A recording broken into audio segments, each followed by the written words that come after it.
এবার কি প্রথম ম্যাচ জিততে পারবে মুম্বাই ইন্ডিয়ান্স? প্রশ্নটা দলটির সঙ্গে আঠার মতো লেগে গেছে। হবেই না বা কেন?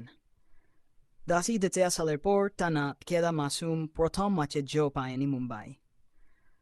গতকাল শুরু হওয়া আইপিএলের এবারের মাসুমে আজই প্রথম নামবে মুম্বাই। প্রশ্নটি তাই সামনে এল আবারও। দলটির কোচ মাহেলা জয়াবর্ধনে বা কি বলবেন?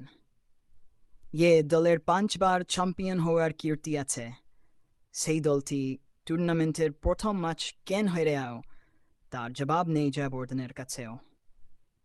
গতকাল সন্ধ্যায় তিনি এই প্রসঙ্গে কথা বলেছেন এভাবে: এটা একটা বড় সমস্যা, কিন্তু আমাদের পক্ষে ভিন্নভাবে প্রস্তুতি নেওয়ার কোনো উপায় নেই।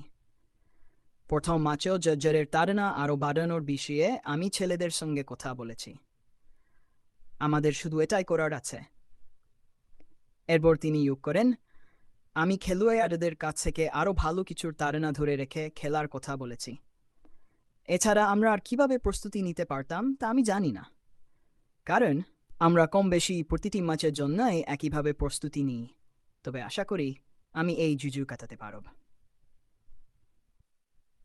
টুর্নামেন্টে প্রথম ম্যাচে জয়ের খঞ্জে থাকা মুম্বাই খাচ্ছে সালে আইপিএল শুরুর পর টানা 7 বছর, অর্থাৎ 2004 সাল পর্যন্ত মাসুমের প্রথম ম্যাচে জয় পেয়েছিল।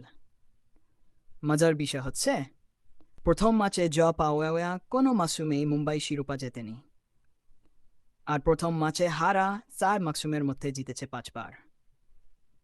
মুম্বাই অবশ্য সম্প্রতি শিরোপা খোরাতেও ভুগছে। দলটি সর্বশেষ 2023 সালে আইপিএল ট্রফি জিতেছে। আজ থেকে হওয়া সেই 3 মাসুমেই এসেছে ট্রফি। এখন আর সেই ব্যাপারটা দেখাতে পারছে না তারা। জয়াবর্ধনের ভাষা সত্যই বলতে, আমরা প্রতি বছরই জিততে চাই, তাই ট্রফি জয়ের ব্যবধানটা কতদিন জিতিনি আমাদের কাছে বড় কথা। আমি বিষয়টাকে এভাবেই দেখি, আমাদের মূল লক্ষ্য হলো সেরা ক্রিকেট খেলে শিরোপা জেতা।